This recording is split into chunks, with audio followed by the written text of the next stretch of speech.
Madame, monsieur, bonsoir. Bienvenue au journal. C'est une édition bilingue sur Equinox Télévision. Innocent Azé, good evening. Bonsoir, Flavien Valondongo.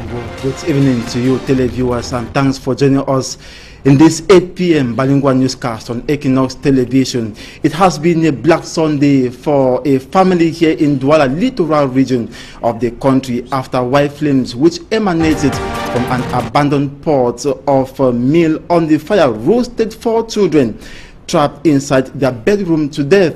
The heart-piercing incident occurred earlier today precisely at the Rayon Veuve locality in Lokpom.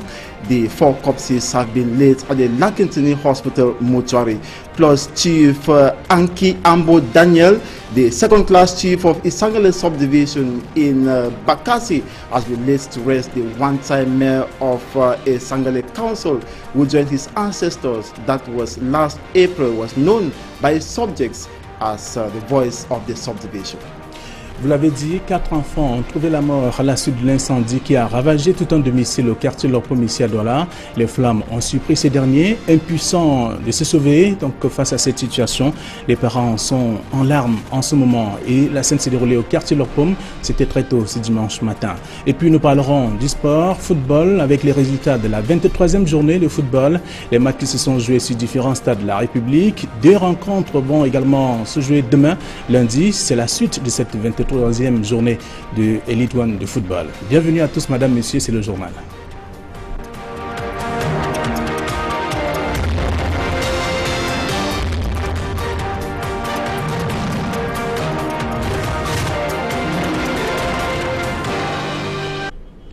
Une fois de plus, bonsoir et merci d'être des nôtres ce soir dans le cadre de cette édition du journal bilingue. Fin tragique pour 4 enfants d'une même famille. D'ailleurs, ils sont morts dans l'incendie qui a ravagé tout un domicile. La scène s'est produite donc très tôt ce dimanche matin au lieu dit Rayon Vert. C'est à Lokpom. C'est dans le 5e arrondissement de la ville de Douala. Oriol Tumé pour plus de précisions.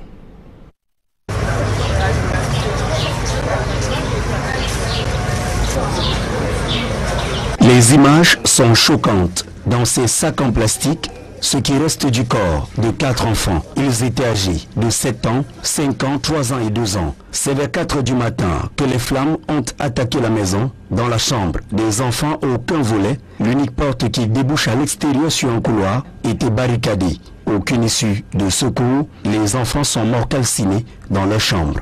Je viens que passer pour donner l'heure exacte parce que je n'ai pas l'œil sur le registre des appels de secours. Nous avons envoyé les premiers engins d'intervention qui arrivaient sur le lieu et s'est rendu compte que le feu dépassait un peu de son potentiel. Il a demandé qu'on lui envoie un autre deuxième véhicule, c'est ce que nous avons fait. Et arrivé sur le lieu, lui étant déjà en train de se démerder pour sauver les gens qui se trouvaient à l'intérieur, mais il a fait face aux portes d'entrée qui sont en fer.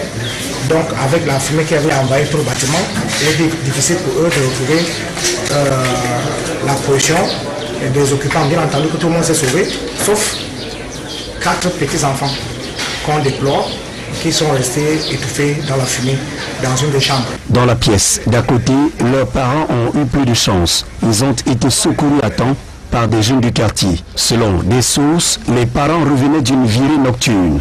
La mère s'est endormie aussitôt. Le père, pris de faim, aurait allumé le feu de gaz pour chauffer un repas. Puis, il s'est allongé dans le canapé et s'est assoupi à son tour. C'est de là que serait parti le feu. Cette version des faits n'a pas été confirmée par la famille et les proches qui n'ont pas souhaité s'exprimer. Absence d'énergie électrique et manque d'eau potable. Voilà quelques difficultés dont font face les populations de la localité de Monko dans le département du Mongo, région du littoral. Le calvaire dure depuis des mois et les habitants de cette localité crient au secours. Innocent Abega et Berthe Bissaï. À 8 km du centre urbain de Baré-Baken dans le Mongo, le village Monkwa est une localité enclavée où vivent près de 1000 âmes. Monkwa, comme d'autres coins reculés du pays, connaît un important déficit d'infrastructures socio-économiques et culturelles. Sa population, essentiellement rurale, fait face à d'énormes difficultés. Nous avons toujours, surtout, problème d'eau potable, problème de route, problème de lumière. Nous vivons très mal sur le village. Très mal. Bon. S'il pleut, Bon, les motos ne prennent parfois les 2000 francs. Bon, vraiment, c'est pas facile pour nous ce village. On a les rivières pour nous ravitailler avec l'eau du village. Et vous consommez ça? Oui, nous consommons. Nous consommons. C'est bon, nous consommons. On tire, on chauffe ça un peu au feu, après on laisse à l'abri. Et puis après on consomme. Voici à quoi ressemble l'école du village Monkwa. En dépit de la présence d'un bâtiment moderne, l'essentiel des salles de classe est en matériaux provisoires. Les enseignants manquent de matériel didactique pour travailler dans un minimum de confort. Tout comme les élèves n'ont pas d'espace de jeu et loisirs. L'école de Monkwa a tellement souffert. Les enfants divaguaient, on nous injuriait partout, on nous injuriait. Il fallait aller remplir les toilettes des gens au quartier et tout ça. C'est dans cette logique qu'une âme de bonne volonté offre des équipements sportifs. Un don que les bénéficiaires promettent d'en faire bon usage. Puis-vous assurer, monsieur le président Jean-Noël, que les heureux bénéficiaires de ce jour sauront faire bon usage de ce don précieux.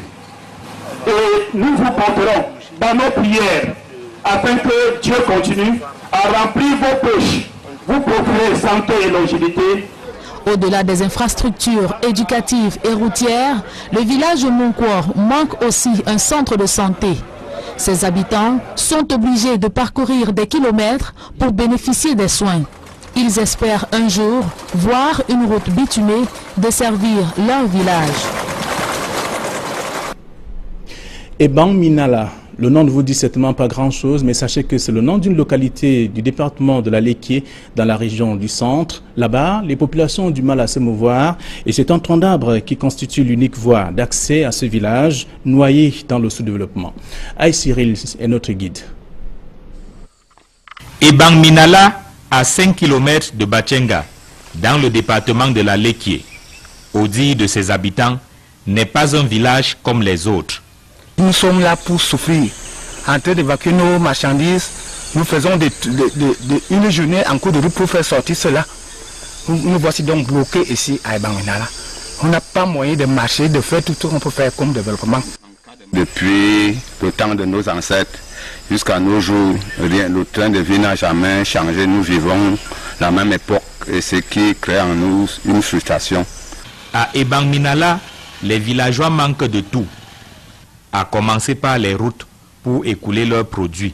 Lorsque on prend la peine de travailler pour un peu vivre heureux comme les autres, pour évacuer, c'est pas facile.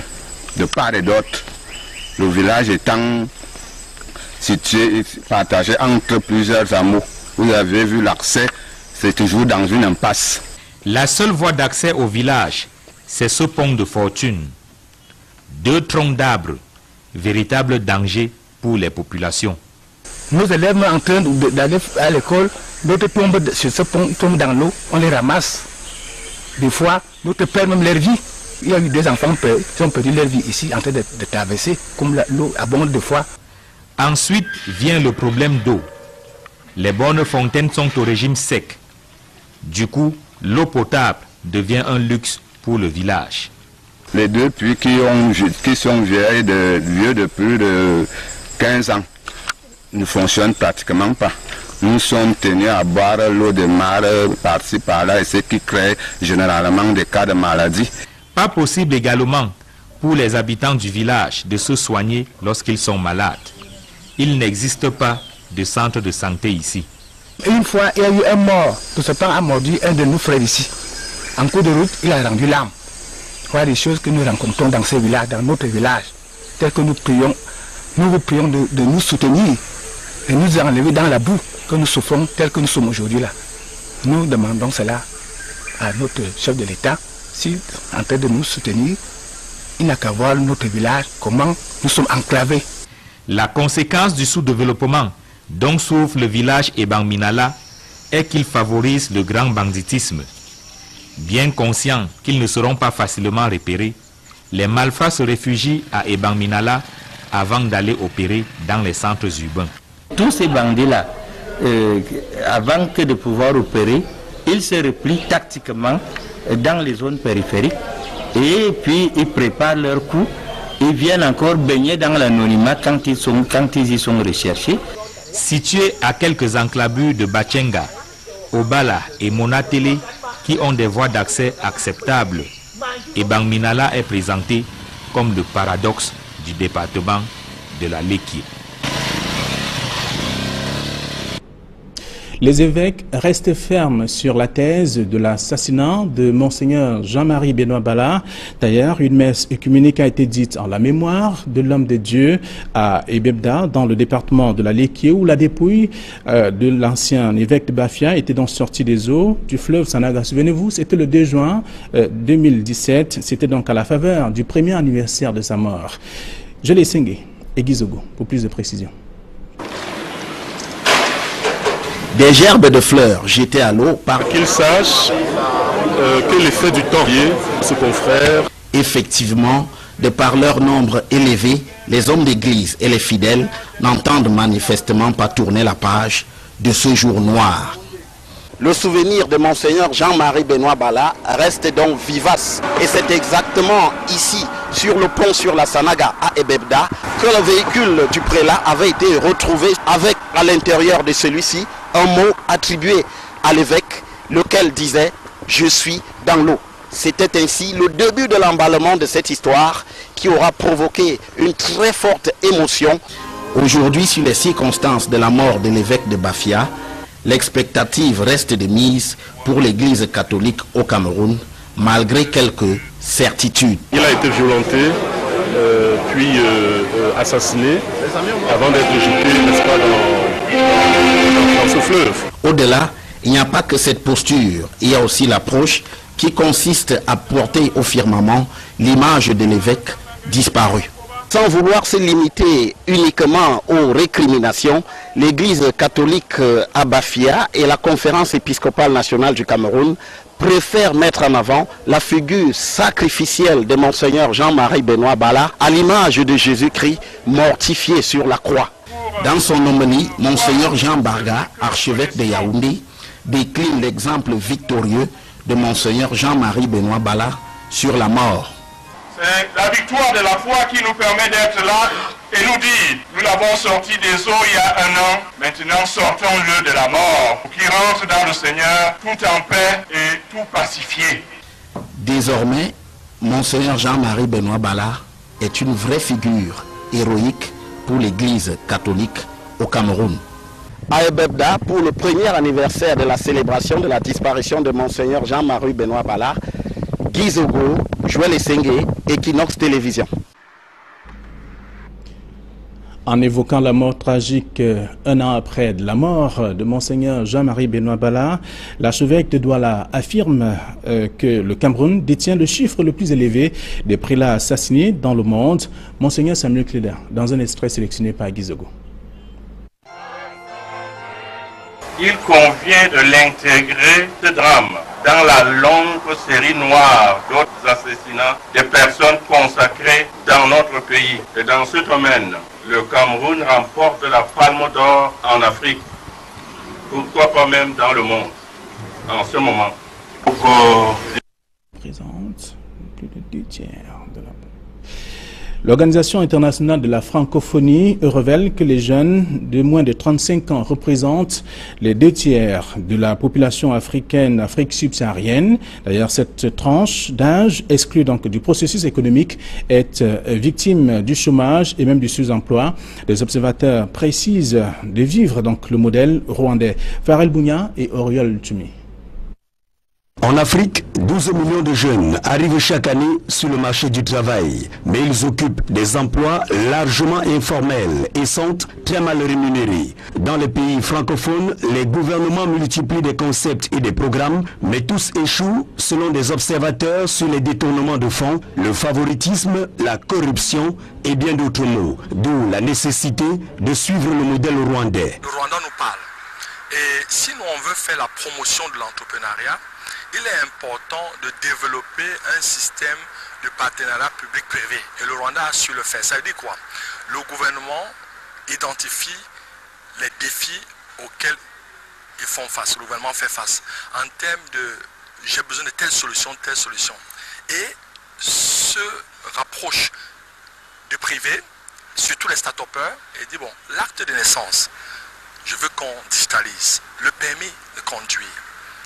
Toute l'administration, ils ont énuméré 120 possibilités et ils ont déjà digitalisé 88, donc presque 90. C'est-à-dire les administrations publiques sont passées à la digitalisation. L'entrepreneuriat devient pour l'Organisation internationale de la francophonie un outil stratégique en ceci qu'il donne aux jeunes la possibilité d'assurer leur autonomie financière et de s'insérer dans la vie économique. Le gouvernement a donné la possibilité aux entrepreneurs locaux en termes de local content à apporter des solutions. Or, si on est dans une autre démarche qui consiste à concevoir des stratégies où les fonctionnaires s'asseyent et parlent pour les autres, là on a raté. Donc, si le politique n'est pas dedans, notre projet n'aurait jamais été modèle, parce que c'est un modèle PPP. Donc je travaille pour une compagnie qui est plutôt en mode relation partenariat public-privé, et donc le privé amène son savoir-faire et son investissement, et le gouvernement assure une sécurisation à peu près du contrat de base, donne le marché et aussi aide à amener le changement. Le modèle rwandais passe par la digitalisation. Paul Kagame l'a compris, le monde de demain est avant tout numérique. Aujourd'hui, on n'est pas capable instantanément d'avoir une information, par exemple, sur une maison X. L'acheteur ne pourra jamais être là. Donc si mon expérience m'a amené que dès qu'on ouvre un peu cette autoroute du digital, il y a plein d'autres choses qui s'ouvrent. Et c'est les jeunes qui doivent s'en approprier. Le gouvernement ne pourra pas tout faire. Donc qu'est-ce qu'il faut? Il faut faire jeter les bases, les consolider et laisser faire l'entrepreneuriat. Au Gabon, le modèle rwandais est suivi comme exemple. Plusieurs services se payent désormais en ligne et grâce à des start-upers. Comme au Rwanda, le président gabonais sait que les jeunes et le numérique sont le nouveau moteur essentiel d'une croissance inclusive et équitable. Cette volonté donc de créer des entreprises et de créer de l'emploi, des emplois va nous permettre non seulement de apporter une solution à la problématique de la saturation de la fonction publique qui aujourd'hui ne recrute pas, mais aussi et surtout de préparer des jeunes Gabonais ou des jeunes Gabonaises à devenir performants et compétitifs sur le marché international. Un forum vient de se tenir à Douala sur l'initiative de l'Organisation internationale de la francophonie. L'idée est d'emmener les gouvernements de l'Afrique centrale à prendre conscience de l'impact de l'entrepreneuriat jeune, mais aussi à s'appuyer sur le modèle rwandais. Parlons sport à présent football avec les matchs de la 23e journée joués dans ces différents stades de la République. D'ailleurs, vous aurez les résultats de ces différentes rencontres. Bamboutos et Ding ont fait un but partout.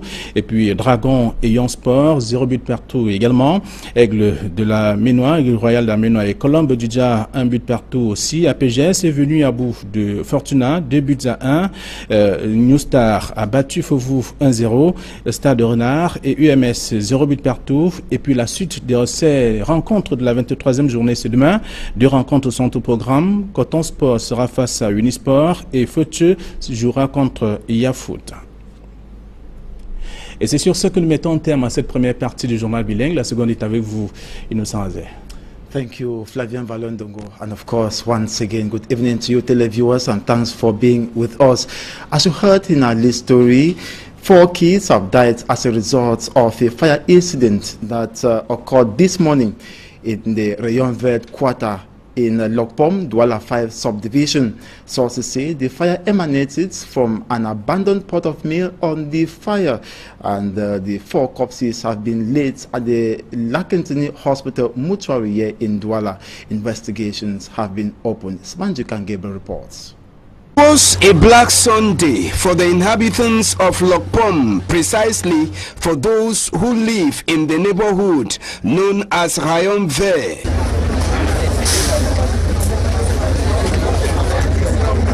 The uninvited guest, fire, has just paid an unexpected visit to the Talas family.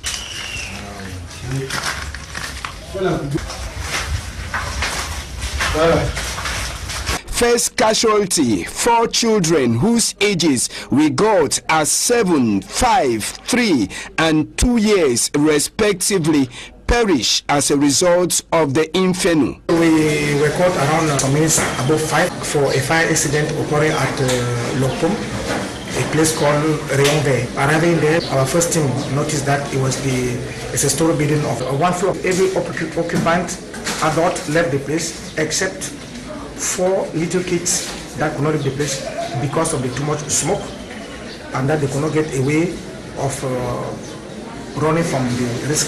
As also, we are deploying 4 dead kids in the incident. At press time, the real cause of the fire was not yet identified by the elements of the Army Rescue Unit present at the site. But some sources say the head of the family, who returned home at about 2 a.m. with his wife, should have been the cause of the flame. This is so because it was alleged that because he forgot a pot of food he was heating and slept off, from where the flames began. Even though the doors of the house were not attacked badly by the white flames, every of that property was burnt, including their 4 children. The manner at which the construction of the house was done has also been blamed to have added to the death of the minors. Entering the house, we have doors. The main doors entering the house that were made in iron. Okay, we do not facilitate the occupants to leave the house when they want to run for safety. And to access the place was very difficult because of the constructive measures put in place in the house. The mobilization of the security forces, including the Central Commission and BAFOR and elements of the 18th District Police Station, enabled the 4 kids to be transported to the Lakentini Hospital mortuary, where investigations have been opened to unravel the real cause of the fire. Smanjikan Gabriel, announced a faction of Manidem constituting suspended supporters and sympathizers yesterday organized a congress here in Douala despite orders from the national president of the Manidem party that it shouldn't take place.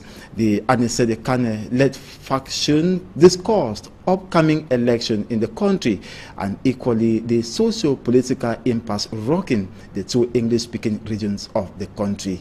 Mr. Franklin Mwabe attended that congress and compiled this report. Many thought it was not going to hold, but the Manidem Congress finally held today in Douala with the Anglophone crisis top on the agenda. But we believe that despite the fact that there is a little problem among us, the solution cannot be the recourse to arms. So Manidem is asking all the protagonists to step down, to lay down the arms and be ready to sit together for a consensus. On the issue, the Manidem Congress made several recommendations to the Cameroon government headed by President Paul Biya. We asked the government of Cameroon to pardon all those who were arrested, all those who have been accused now as secessionists. We also asked the government of Cameroon, when using arms against those they consider as secessionists, to take into consideration that to measure the purpose of the forces they are using. And later on, we called the government to really cause for an inclusive dialogue where all Cameroonians, not only those who believe to be Anglophone, but all Cameroonians from north to south, from east to west, should sit together and seek for a final solution, because the problem which is not presented as Anglophone crisis also exists in other regions of Cameroon. Concerning the upcoming elections, Manidem says though it is not the most pressing issue in the country as of now because of the political unrest, but they will be part of the electoral process when the time comes. And now, representatives of UNICEF and UNESCO in Cameroon have challenged the government of Cameroon and other stakeholders to exercise or to play a leading role in ensuring that those who have been affected by the socio-political impasse in Cameroon brought to book or brought to like terms, it should be noted that they equally called on the government to ensure that those exercising their rights to education in Cameroon are being given those rights, and equally that dialogue should equally take place such that everything returns to normalcy in the two English-speaking regions. Mimi Mefo tells us more. UNESCO and UNICEF have said that the academic milieu has been most affected by the current Anglophone crisis. In a joint statement issued Friday, June 1st, Jack Boer, UNICEF representative in Cameroon, and Salat Khaled, director of the regional office of UNESCO and representative of Cameroon, said that 40 schools have been burnt down, about 33,000 students not attending classes for security reasons, and several schools not operational since 2016 till date.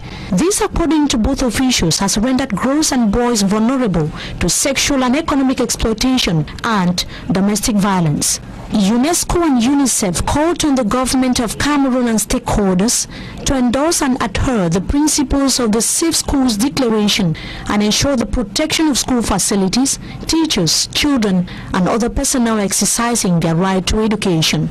Both institutions urge stakeholders, school officials, and leaders of Cameroon to stop attacking schools and called on kidnappers to release all arrested education personnel. Chief Anki Ambo Daniel, the second-class chief of Isangele subdivision in Bakassi, has been laid to rest. The one-time mayor of Isangele Council, who joined his ancestors last April, was known by his subjects as voice of the subdivision. Derek Jato tells us more. Chief Anki Ambo Daniel, the second-class traditional ruler of Isangele subdivision in the Bakassi Peninsula and one-time mayor of the Isangele Council, has joined his ancestors. It is because he has finished his work on earth. God said, "My son, your work is over. Come home and rest." Born in 1941, Chief Anki Ambo Daniel was known as the voice of the Isangele people. Chief Anki Ambo Daniel was a man of vigor and interest in the plight of his people. He is one of the three traditional rulers of Indian division who was in prominent touch with his population, and one of the great contributors to the present-day Bakassi. Some people had to come by, and now they said that Chief Anki Ambo Daniel was a great chief. Reason why Mr. Florent Lawrence, the senior divisional officer from Jan Division at the funeral ceremony in the Isangele subdivision, called on all to emulate the footsteps of late Chief Anki Ambo Daniel. All of us left behind is to endeavor to aim to do what Chief Anki Ambo Daniel did in his lifetime. Chief Anki Ambo Daniel, the second-class traditional ruler of Isangele subdivision, disappeared last April 29, 2018, leaving behind 7 children and 9 grandchildren to uphold his legacy.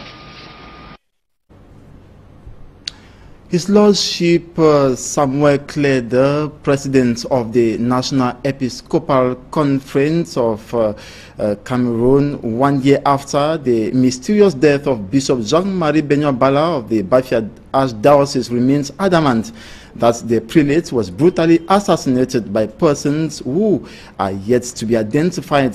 Bishop Samuel Klede reiterated this during a highly attended Eucharistic feast along the banks of the Bebda River in Bafia in memory of the bishop. The entire Catholic family and sympathizers were present to recall the shocking circumstances that led to the death of Bishop Benyo-Bala. On his part, the Archbishop of the Metropolitan Archdiocese of Yaoundé, His Lordship Jean Bargua, said his soul should be allowed to rest in peace while the government investigates the matter. Last year, Catholic bishops said they knew the killers of the late bishop and urged the government to do its job. The remains of Bishop Bala were retrieved from the Ebebda River 3 days after he went missing. That was May 30. And now, the Ministry of Livestock, Fisheries and Animal Industries is mapping ways to increase the rate of production and consumption of milk in the littoral region. This was enforced on the celebration of World Milk Day. Franklin Mwabe once again reports. The President of Cameroon, in his series of outings in the past month, has underscored the need for Cameroonian youths to engage in agriculture. An important aspect of this recommendation that is highly neglected is dairy farming. This is because very few youths in Douala, like other parts of Cameroon, are engaged in this aspect of agriculture. This man is engaged in dairy farming in Douala. He says that it is a profitable venture because that is not the notion he had in the beginning. The Ministry of Livestock, Fishery and Animal Industries is now mapping ways to increase the rate of production and consumption of milk at the local level. The delegate in the littoral region, in a meeting with the actors of the agricultural sector in Douala, the delegate of livestock admitted to the fact that several parts of the region are congested to welcome pastoral activities. The problem that we are having here is that we don't have a lot of pasture to feed those cows. But now, with the fact that we are moving to intensive, whereby the cow are housed and all the feed are bringing to them, will make that the production will rise. The meeting is taking place on the sideline of the celebration of the World Milk Day. The motive behind the choice location of the celebration is to encourage both young and old people to participate in dairy farming as a means of livelihood. The day set aside for this celebration, 1st June, was instituted by a FAO in 2001. In sports, we're talking the Elite One Championship, where the 23 matches of the Professional Elite One Championship have been played in stadia across Cameroon today with the following results: Aigle Royal 1, Colombe 1, Dragon 0, Young Sports Academy of Bamenda 0, New Star 1, Fuvu 0, Stade Renard 0, UMS of Loum 0, Bambutus 1, Eding 1, RS Fortuna 1, RPGs 2. The 23 matches will be played tomorrow. Coton Sport of Garwa will take on Union of Douala, while Astre will face Unisport of Bafang. And Fortune FC will lock horns with Yafo. It should be noted, Coton Sport of Garwa tops the league table with 47 points. UMS now follows second with 40 points, and third by Young Sports Academy of Bamenda with 36 points. And that brings us to the end of this 8 p.m. bilingual newscast on Equinox Television. Thanks so much for watching. Good evening. Bonne soirée. Bonne soirée à vous, bonne soirée à nos chers téléspectateurs. Demain 7h, nous serons des vôtres pour la première session d'information bilingue sur Equinox. Bonne soirée à tous.